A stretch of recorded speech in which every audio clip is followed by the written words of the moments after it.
जब हम जज कर रहे हैं लोगों को, और ये बहुत बड़ा कर्मा है। किसी ने जो कहा उस बात को वैसे ही ले लेना। उसने जैसे भी कही हो वो अलग बात है, लेकिन तुम्हारा कर्म नहीं बनेगा। ठीक है ना। हो सकता है उस इंसान ने तुम्हें कुछ टॉन्ट कसा हो सकता है उस इंसान ने तुम्हें कुछ और ये बात कह के कुछ और सुनाना चाहा हो, वो उसका कर्मा। अपने आप को ना, जिसे कहते हैं ना, वापस लेके आओ। हम कितने बिखरे से पड़े हैं, हम सभी कर कुछ रहे हैं, सोच कुछ रहे हैं, करना कुछ और चाहते हैं। सो जो मन में है वही कहो, सच्चे हो जाओ। हो सकता है सामने वाले को थोड़ा बुरा लग जाए, लेकिन तुम्हारा कर्म नहीं बनेगा। Hello my beautiful people, I'm Shreya Kaushik and a very warm welcome to my YouTube channel. Today in this video we'll be talking about different levels of consciousness. So जैसे कि हमने पहले भी बात करी है 3D, 4D, 5D consciousness की, यहाँ भी हम 5 तरह से different level of consciousness की बात करेंगे, जहाँ पे हम अपने नीड्स, हमारे क्या क्या नीड्स रहते हैं, उसके बेसिस पे हमारी कॉन्शियसनेस कहाँ है, कौन से चक्रा के साथ है, उस सब के बारे में समझेंगे। Okay? But before we proceed, if you're new to this channel, don't forget to subscribe and hit the red bell icon for any new notification.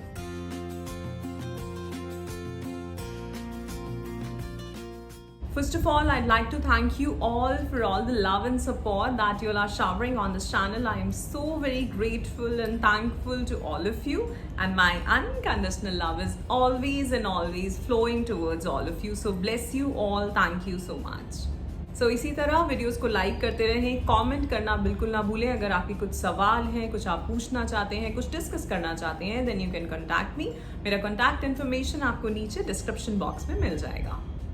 सो बात करते हैं डिफरेंट लेवल्स ऑफ कॉन्शियसनेस की, और यहाँ पे मैं जो भी चीज़ें बताने वाली हूँ उसको मैं चक्रास के साथ कनेक्ट करने वाली हूँ। सो यूजुअली हमारे जो मेन 7 चक्रास होते हैं, बट यहाँ पे हम 5 चक्रास तक की बात करेंगे। उसी के साथ साथ जो जो नीड्स होते हैं, या जो जैसा इमोशन होता है, जैसा बिहेवियर होता है, उसकी बात करेंगे। ठीक है। सो फर्स्ट चक्रा जो कि आपकी बेस ऑफ द स्पाइन में होता है, दैट इज मूलाधार चक्र। ऑलराइट। अगर किसी की कॉन्शियसनेस मूलाधार चक्र तक है, first of all it is called 3D consciousness. 3D, ठीक है, 3D प्लेन पे है वो इंसान कॉन्शियसली, उसकी कॉन्शियसनेस जो है वो 3D प्लेन पे है। ऑलराइट। एक है, आगे इसके बारे में बात करेंगे कि अगर हमारी कॉन्शियसनेस 4D है, 5D है, तो ऑफकोर्स आप रह तो धरती पे ही रहे हो, लेकिन आपकी जो देखने का तरीका है, चीज़ों को समझने का तरीका है, आपकी बातें, आपके विचार, वो अलग होंगे, वो 4D, 5D लेवल के होंगे। ठीक है। और उसी तरह आपके साथ लाइफ में इवेंट्स भी उसी बेसिस पे होंगे। ठीक है। सो अगर आपकी कॉन्शियसनेस 3D प्लेन की है, मूलाधार चक्र की है, तो फिर आपके ज़्यादातर फिजियोलॉजिकल नीड्स होंगे। ज़्यादातर वो इंसान ज़्यादातर इन्हीं चीज़ों में रहेगा कि मैं क्या खा लूँ, क्या पी लूँ, कैसा पहन लूँ, बस। ठीक है। सो उसकी प्रवृत्ति से कहते हैं पशु वाली रहेगी। पशु क्या करते हैं? खाते हैं, पीते हैं, सोते हैं। ठीक है। बस वो एक सर्वाइवल मोड में जी रहे होते हैं। तो अगर कोई इस तरह से है कि वो सिर्फ उसे खाने, पीने, सोने का है, देन दैट मीन्स कि उसकी कॉन्शियसनेस अभी मूलाधार में है एंड 3D प्लेन पे है। सिर्फ वो फिजियोलॉजिकल नीड्स के बारे में सोचते हैं, इससे ज़्यादा कुछ नहीं। Alright. Now next is safety and security. So आप अपनी हेल्थ पे भी ध्यान देने लगे हैं, आप अपनी फैमिली के बारे में भी सोच रहे हैं, आप एम्प्लॉयमेंट के बारे में भी सोच रहे हैं, आप अपने सोशल सर्कल के बारे में भी सोच रहे हैं, आप क्या कर सकते हैं समाज के लिए, उसके बारे में भी सोच रहे हैं। तो धीरे धीरे अगर कोई इंसान है जिसकी इस तरह के विचारधारा है, वो इन चीज़ों के बारे में सोचता है, समझता है, जानना चाहता है, थोड़ा जागरूक है इन सब चीज़ों के बारे में, तो उस इंसान की कॉन्शियसनेस एक लेवल ऊपर है, दैट मीन्स आपके स्वादिष्ठान चक्र में। ओके। नाउ अगर आपकी कॉन्शियसनेस आपके मणिपुर चक्र में है, मणिपुर चक्र किस चीज़ को दर्शाता है? आपका कॉन्फिडेंस, आपकी सेल्फ एस्टीम, विक्ट्री। ठीक है। आपके अंदर जो लीडरशिप है, अगर आपका मणिपुर स्ट्रांग होगा, अगर मणिपुर में कोई ब्लॉकेज नहीं होगी, तो ये सारी चीज़ें आती हैं, self esteem, achievement, victory, leadership, confidence. उसकी स्पीकिंग स्किल्स अच्छी होंगी। ठीक है। उसकी वाक शक्ति अच्छी होगी। वाक शक्ति दोनों चीज़ों पे आती है, एक तो मणिपुर चक्र से और आपके विशुद्धि चक्र से। ठीक। ये इंसान थोड़ा सा राजसिक प्रवृत्ति का होगा। ठीक है। राजसिक प्रवृत्ति क्या होती है कि हाँ, हम सब चीज़, हमारे पास सब कुछ है और हम हर चीज़ को एंजॉय भी कर रहे हैं। ठीक है। एक तो होती है पाश्विक, एक होती है तामसिक, हो गई वो नीचे वाली, जहाँ हमने बात करी कि सिर्फ खाना, पीना, सोना। सिर्फ। उसके बाद हम थोड़ा और ऊपर आए और यहाँ पे हम राजसिक प्रवृत्ति की बात कर रहे हैं, जहाँ पे हम समाज में भी अच्छे से रह रहे हैं, हम अपना काम भी अच्छे से कर रहे हैं, हम अपनी फैमिली का भी ध्यान रख रहे हैं, ठीक है, और हम खुद में भी बहुत कॉन्फिडेंट हैं, हमारा कुछ रुतबा है समाज में या जहाँ भी, जहाँ अपने घर में, जैसे भी, राइट। और दूसरी चीज़, आपके अंदर रिस्पेक्ट दूसरों के लिए भी, आप किसी को दबाना नहीं चाह रहे हो। और ये क्यों है? क्योंकि आप कॉन्फिडेंट हो दैट आई एम इनफ, ठीक है। हम कोई भी इंसान किसी और को अगर डिग्रेड करना चाह रहा है, क्यों करना चाहेगा? क्योंकि उसे लगेगा कि अच्छा मैं इसको दबा के मैं थोड़ा बेहतर दिखूंगा। अगर ऐसी चीज़ है तो वो आपका जो कॉन्शियसनेस है वो अभी मूलाधार में है या आपके स्वादिष्ठान में है, और वहाँ पे ब्लॉकेजेस हैं, और वहाँ पे वो वाली जो इनसिक्योरिटी वाली फीलिंग, ठीक है, गिल्ट वाली feeling, I am not enough वाली feeling, I am not loved वाली फीलिंग, ये सब है, ठीक। बट अगर आपकी कॉन्शियसनेस आपके मणिपुर तक है, ठीक, तो आपके भीतर ये नहीं होगा। आप दूसरों को रिस्पेक्ट देना भी चाहोगे, आपको रिस्पेक्ट मिलेगी भी, और आप दूसरे को रिस्पेक्ट देना भी चाहोगे, आपको अप्रिसिएशन मिलेगी भी, और आप दूसरों को अप्रिशिएट करोगे भी। ऑलराइट, सो आप इन सब चीज़ों से हमें अपने बारे में समझना है कि हम कहाँ पर हैं। और ऐसा नहीं है कि हम सोचें कि यार मेरी कॉन्शियसनेस तो यहाँ पे, हम कभी भी हमारा लेवल, वाइब्रेशनल फ्रीक्वेंसी अगर हम बात करें तो हमारा कभी भी लेवल इधर से उधर जा सकता है। अगर हम एकदम किसी दिन मेडिटेशन में बैठे हैं और बहुत ही पीसफुल फील कर रहे हैं तो हमारी कॉन्शियसनेस ऑफ कोर्स हमारे सहस्त्रार तक है, राइट, या हमारे आज्ञा चक्र तक है। और किसी दिन अगर हम एकदम से बहुत सैड हो गए या बहुत गुस्से में आ गए तो ऑफ कोर्स आपकी एकदम वाइब्रेशन फ्रीक्वेंसी बिल्कुल डाउन चली जाएगी, आप सीधा मूलाधार, स्वादिष्ठान, या शायद उससे भी नीचे, जिसे हम कहते हैं पाताल, तराताल, क्योंकि जो 14 लोक कहे जाते हैं वो सारे हमारी बॉडीज में ही तो है ना, 7 लोक नीचे और 7 ऊपर। सो ये जो चक्रास हैं ये एक एक लोक है। अगर हम इसे डिफरेंट बॉडीज में देखें, ये जिस तरह से वो एक अलग, वो आप देख नहीं सकते उस चीज़ को, उसको जब आप मेडिटेशन, डीप मेडिटेशंस में जाओगे तभी आप उन चीज़ों को समझ सकते हो कि जो हमारा हार्ट चक्र है वो एक अलग लोक है, जो हमारा ये आज्ञा है, आकाश तत्व है, ये वायु तत्व है, ठीक है, ये गुरु तत्व है, और ये ब्रह्म तत्व है। उतना डीप हम नहीं जाएंगे यहाँ पे। मैं आपको सिंपल कि आपके बिहेवियर्स कैसे हैं उससे आप समझो कि आपका लेवल ऑफ कॉन्शियसनेस क्या चल रहा है, मेरा क्या चल रहा है, और मुझे क्या करने की ज़रूरत है, क्या एक्शंस लेने की ज़रूरत है इस टाइम पे, ठीक है। Next is when your consciousness is at your heart chakra, ठीक है, आपका अनाहत चक्रा। सो वहाँ पे वो लव और कनेक्शन, वो बिलोंगिंग वाली बात आ जाती है, वो अनकंडीशनल लव वाली बात आ जाती है, ठीक है। फैमिली के लिए, फ्रेंड्स के लिए, लोगों के लिए आपके भीतर से वो अनकंडीशनल लव फ्लो होता है, ठीक है। आप सिर्फ अपने बारे में नहीं सोचते, आप लोगों के बारे में सोचते हो। सो आपको देखना है कि आप कैसे हो, और उससे समझना है कि मैं कितना ऊपर जा रहा हूँ, या मुझे अभी कितना अपने ऊपर, अपनी स्पिरिचुअल जर्नी में कितना काम करने की ज़रूरत है। ये चीज़ें आपको खुद देखनी है अपने बिहेवियर से। लास्ट वीडियो अभी मैंने बनाई है जिसमें हमने ये बात करी है कि मेरे ट्रिगर्स क्या हैं और वो कहाँ से आ रहे हैं, क्या पेन रहा है, इनर चाइल्ड इश्यूज क्या रहे होंगे जिसकी वजह से मैं आज इस तरह से ट्रिगर हो जाता हूँ, राइट। तो इन चीज़ों में भी जो भी मैं बिहेवियर्स बता रही हूँ आप खुद को समझो ना। अभी इस टाइम पे जब हम ऐसे बात करते हैं ना तो हमारे दिमाग में कुछ लोग आते हैं कि अरे हाँ उसका ऐसा है, अरे वो ऐसे करता है। ये भी क्या है, ये जजमेंट है।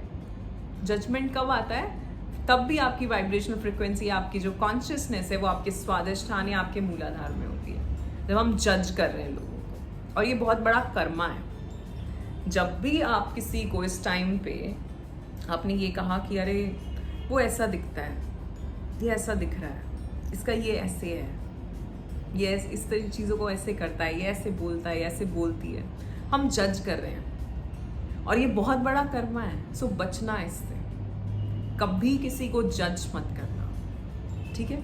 एक तो जजमेंट ये है कि हम इस तरह से देख रहे हैं, और एक दूसरा क्या होता है जब हम खुद ही परसीव कर रहे होते हैं कि इसने ऐसा कहा, इसका मतलब ये होगा, ठीक है। जिसे कहते हैं ना, जितने सिंपल हो जाओगे, जितने सीधे हो जाओगे किसी ने जो कहा उस बात को वैसे ही ले लेना।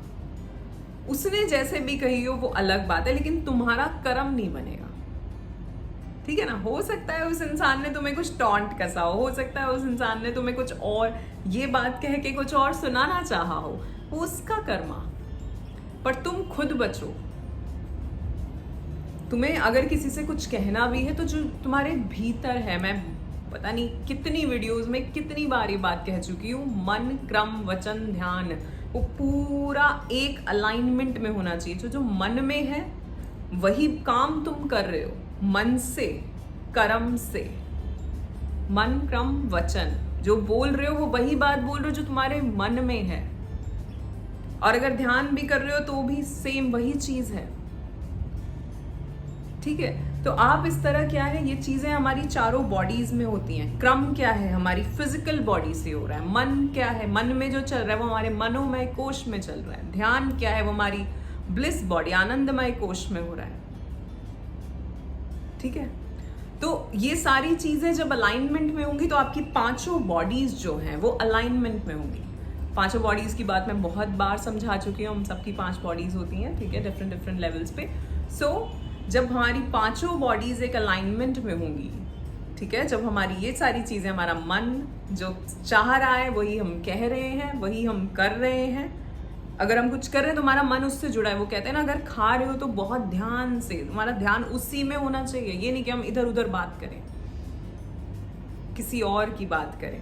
अपने आप को ना, जिसे कहते हैं ना, वापस लेके आओ। हम कितने बिखरे से पड़े हैं, हम सभी कर कुछ रहे हैं, सोच कुछ रहे हैं, करना कुछ और चाहते हैं। राइट। कभी कभार कहते कुछ हैं और कहना कुछ और चाहते हैं। जो मन में है वही कहो, सच्चे हो जाओ। हो सकता है सामने वाले को थोड़ा बुरा लग जाए, लेकिन तुम्हारा कर्म नहीं बनेगा। ठीक है। तो अपने आप को ना संजो लो, अपने आप को वापस लेके आओ। सपोज अगर आपका मन कुछ कह रहा है, आप कर कुछ रहे हो, आप कर्म कुछ और है, मुंह से कुछ और बोल रहे हो और ध्यान कहीं और है, तो आपकी पांचों बॉडीज ऐसे बिखरी पड़ी हैं।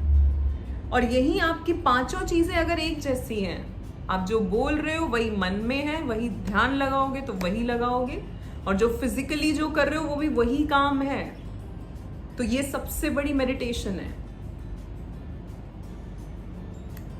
ठीक है। तो इसलिए मैं कहना चाह रही थी कि यहाँ आप जो भी चीजें मैं बता रही हूँ उसमें ये मत सोचना कि अरे हाँ उस इंसान में ऐसा है, अरे हाँ उस इंसान में ऐसा है। ये भी हमारे भीतर का एक विकार ही है कि हम जज कर रहे हैं लोगों को। हम सभी के भीतर है, एंड इट्स ओके, बट हमें उसी से तो आगे बढ़ना है ना। वो नर से नारायण की जो यात्रा है वो सभी को पूर्ण करनी है। राइट।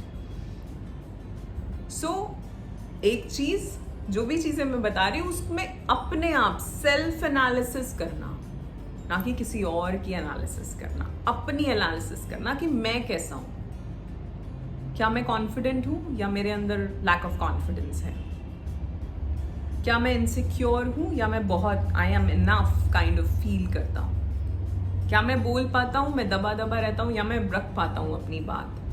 उसी से तुम्हें समझ आएगा कि तुम्हारी कॉन्शियसनेस कौन से लेवल पे है और क्या चीजें आप करना चाह रहे हैं। क्या मुझे सिर्फ खाने पीने के बारे में ही दिमाग रहता है मेरा, या मैं कुछ और भी सोच रहा हूँ, लोगों के बारे में, अपने घर बार के बारे में, अपने काम के बारे में। क्या मैं कुछ और जानना चाहता हूँ, या जितनी मेरी नॉलेज है मैंने उसको वहीं रोक दिया है और मैं बस सीरीज पे सीरीज देखे जा रहा हूँ, डेटा फिल करे जा रहा हूँ अपने भीतर। मैं कुछ सीख ही नहीं रहा हूँ नया, कुछ क्रिएटिविटी है ही नहीं मेरे भीतर। ठीक है। तो सेल्फ एनालिसिस करनी है। अभी ये वीडियो सुन के हो सकता है तुम किसी को फॉरवर्ड करो, कर दो, बहुत अच्छी बात है, बट वो उसके लिए वो देखेगा या देखेगी। लेकिन तुम्हें इस वीडियो से ये सब चीजें सुन के तुम अपने बारे में क्या जान पा रहे हो, और अगर तुम एक भी चीज समझ पा रहे हो कि हाँ ये चीज है मेरे भीतर, कि हाँ ये चीज तो मैं करता हूं और इसको मुझे ठीक करना है, ठीक है, तो तुम्हारा ये वीडियो देखना जितने भी मिनट्स की ये बनेगी, ठीक है, तो वो तुम्हारे लिए प्रोडक्टिव होगा अगर तुमने अपने ऊपर काम किया तो। ठीक। Now last is self actualisation. So अगर आप कुछ क्रिएटिविटी है आपके भीतर, मोरालिटी है, अगर आप कुछ जानना चाह रहे हैं, कुछ ज्ञान लेना चाह रहे हैं, ठीक है, ये सारी चीज़ें अगर हैं तो आपकी जो कॉन्शियसनेस है वो आपके हार्ट चक्रा से ऊपर है. अब विशुद्धि है, आज्ञा चक्र है, सहस्त्रार है, वो अलग बात है. सो आपके अंदर वो एक सेंस ऑफ पर्पस है. आप जिंदगी में कुछ ऐसा करना चाहते हैं जो मीनिंगफुल हो. आप वो भेड़ चाल में नहीं हो. आप कुछ अलग करना चाह रहे हो. आप किसी अलग तरह से जीना चाह रहे हो. ठीक है, आपके अंदर है कि हाँ मैं कुछ ऐसा करूँ लाइफ में जो 10 लोगों के लिए अच्छा हो. आप दूसरों के बारे में सोच पाते हो, सिर्फ अपने ही बारे में नहीं. ठीक है, आपकी वो स्पिरिचुअल जर्नी शुरू हो चुकी है. आप वो dark night of the soul से निकल चुके हैं. आप कुछ नया करना चाह रहे हैं. आप कुछ मीनिंगफुल करना चाह रहे हैं. आपको लग रहा है कि यार ये तो बहुत टाइम से चल रहा है, पर अब मुझे कुछ और करना है, कुछ अलग करना है, कुछ दुनिया के लिए करना है, समाज के लिए करना है, कुछ पर्पस चाहिए. ये नहीं कि मैं सुबह गया और आ गया, पर मैंने किया क्या, कुछ अच्छा, कुछ इम्पैक्टफुल. ठीक है, तो आपकी कॉन्शियसनेस, आपके विशुद्धि, आपका आज्ञा एंड आपके सहस्त्रार में है. Okay, alright, so that's it for today. आज के लिए इतना ही. हाँ, हमने थोड़ी बहुत बात करी और मैंने जो भी बिहेवियर्स बताए हैं, जैसा भी आप सोचते हैं, समझते हैं, वो चीज़ें कैसे कैसे आपके डिफरेंट चक्रास से कनेक्ट कर पाती हैं. आशा करती हूँ आपको ये वीडियो पसंद आया होगा. If yes, then do like, share and subscribe the channel. You are awesome. Love yourself. Thank you so much.